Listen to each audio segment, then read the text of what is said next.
Hello guys, आज मैं एक बेटी विवाह गीत लेके आई हूँ। अच्छा लगेगा तो बहुत सारा प्यार दुलार बरसाना और कमेंट बॉक्स में बताना आप लोग को विवाह गीत कैसा लगा। एक ही बसवा में दुई रे कन्हैया,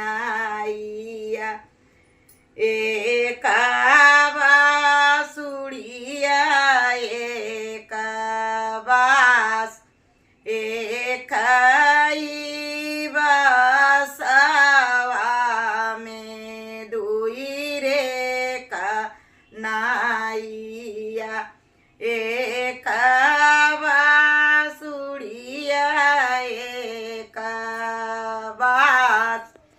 मामी के कोखिया रे दुई रे लानावा, एक बहिनिया एक भाई।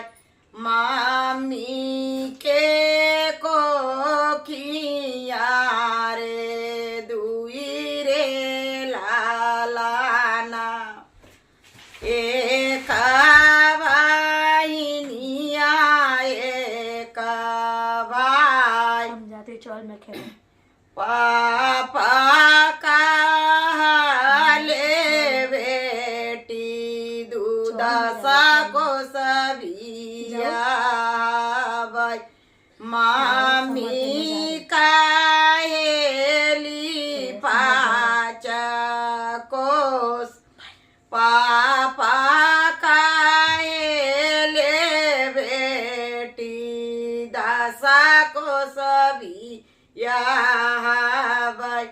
मामी काहेली 5 कोस, भैया काले रे बहिनी काशी बिया भाई।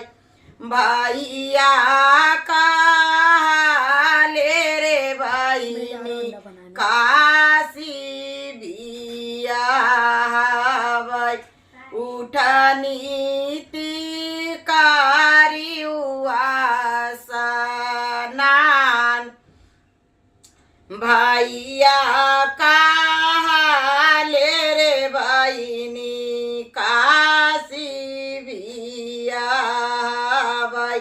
उठू नीति करे स्नान, भौजी काहेली रे नानादी दूरी बिया भाई।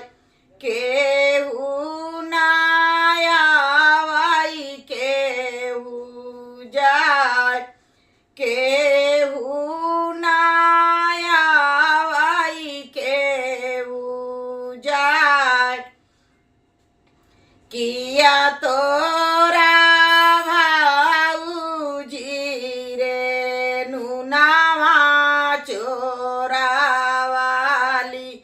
किया तोरा तेला ढारा काय। नाही मोरी नाना दियो नुनावा चोरावालू, नाही